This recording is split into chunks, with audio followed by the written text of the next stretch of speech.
Tamika, are you there?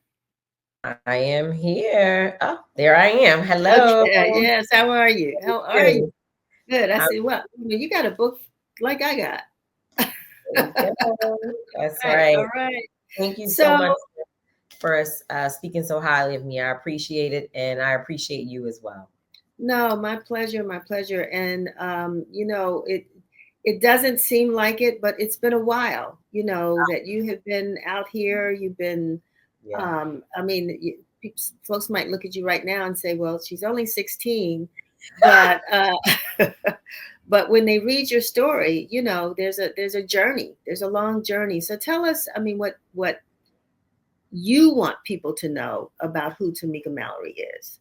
I think oftentimes people see us out here organizing, protesting, fighting, going in and out of court buildings, corporate buildings, raising our voices and bringing attention to injustice in this country, bringing attention to so many vulnerable populations and their needs, our needs. And it can sometimes make people feel like you're just a robot, that you're not human, that you haven't experienced all the forms of life that everybody else is going through: trauma, trials and tribulations, failures, good days, happy days, love, the loss of life.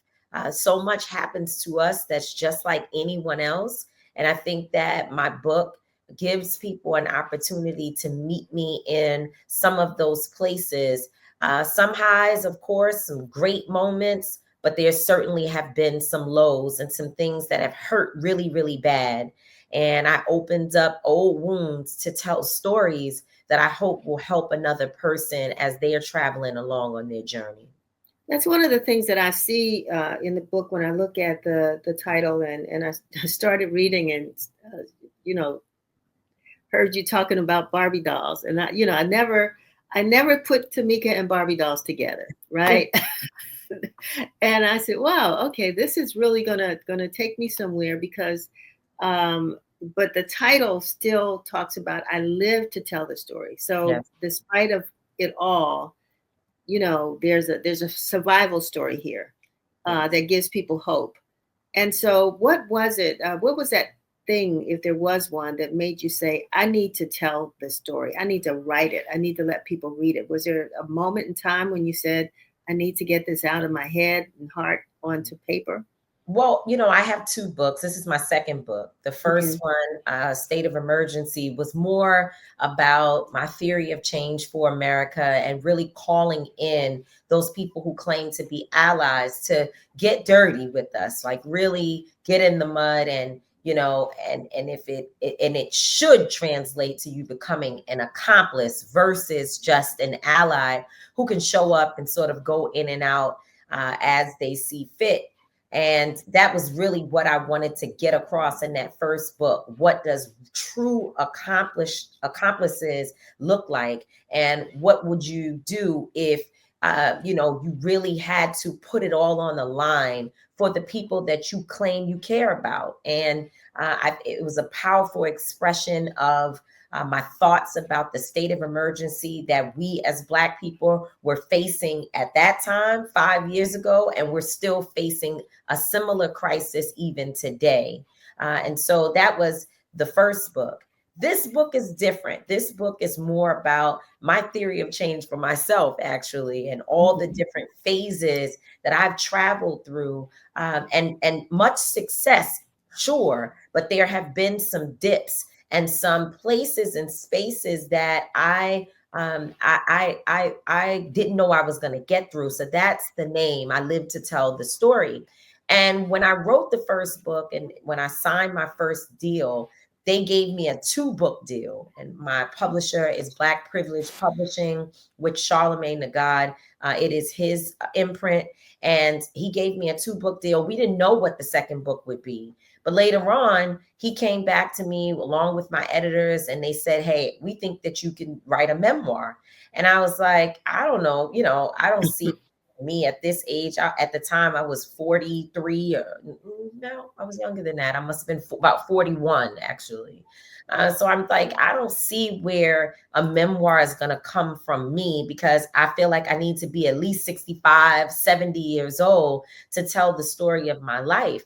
And they were like, no, we think you should sit down, write an outline so that you can see the power of your story. And I did that. I took the time to write an outline. It took me a few months to get through, and it felt like 800 pages of content. I Wow. was shocked that I was shocked, you know, and I opened up wounds. I opened up the chest that has all the little papers and all the stories buried in it. And I was like, wow, this is really incredible. I never thought of myself as someone who could write this type of material.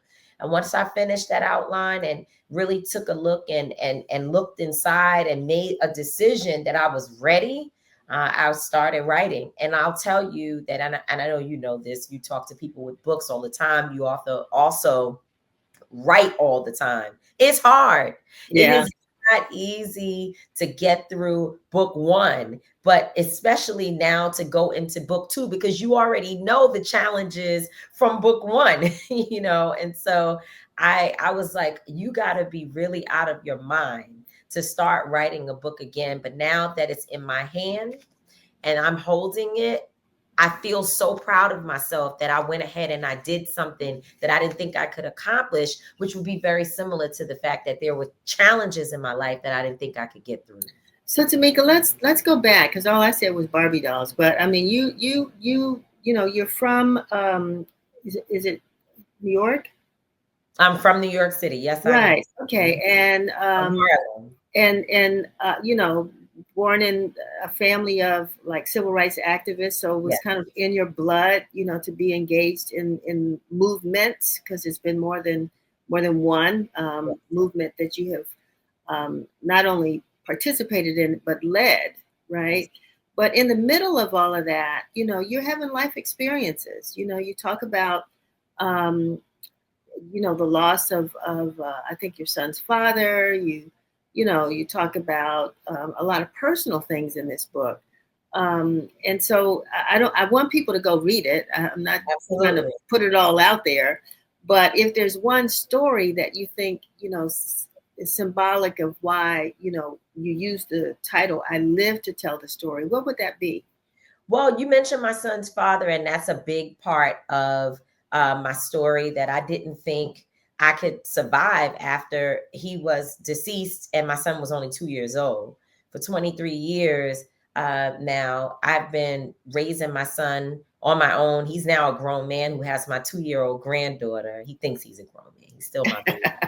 But he has my 2-year-old granddaughter. And it was hard. I mean, you know, when I got pregnant and we decided at a very young age that we were going to have a baby, I never thought for one moment that he wouldn't be there to help me and to continue the journey with me.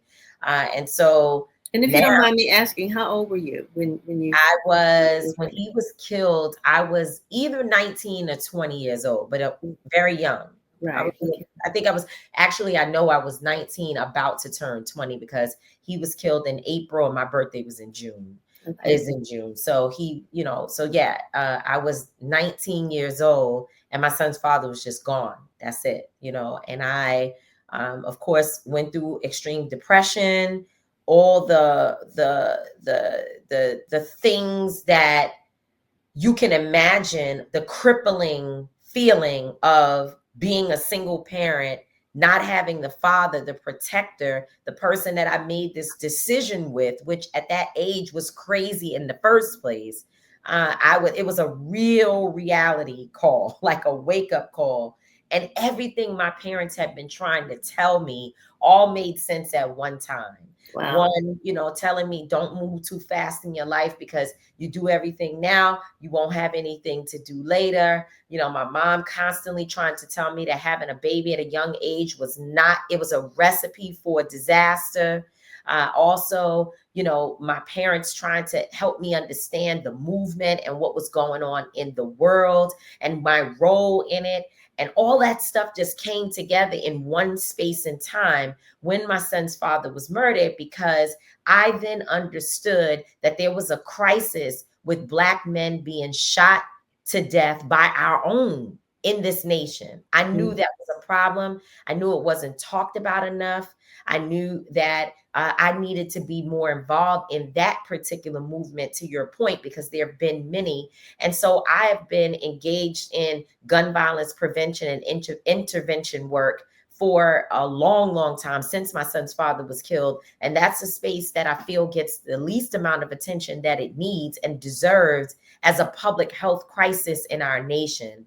So yeah, I mean, that was probably one of those tough things to write about, but also one of the most freeing and empowering spaces to talk to another young woman or young man about, you know, the traps and pitfalls, because I tell you the story about how he got himself in trouble, that he ended up being killed. But then I take you through the challenges of trying to raise a child on my own. Well, you know, I true confessions, I haven't finished it yet. Okay. But I'm enjoying it. I am enjoying it. And I think that, you know, it's a book definitely worth reading and sharing with, you know, many audiences. I don't know if there was one specific audience you were thinking about when you wrote the book. Women, you know, men, young women. I mean, what was your focus? So young women and men is my sweet spot. That's where I hope that this book will make it into the hands of teenagers, 25-year-old, you know, young folks that are getting started in their careers. I hope that I do absolutely want to make sure that all of my seasoned family out here in the world, in the universe, would read the book. But I hope that after you finish, that you would take it and turn it over to a young person in your family, or, you know, in your orbit, that you feel like needs this in order for them to continue to push through.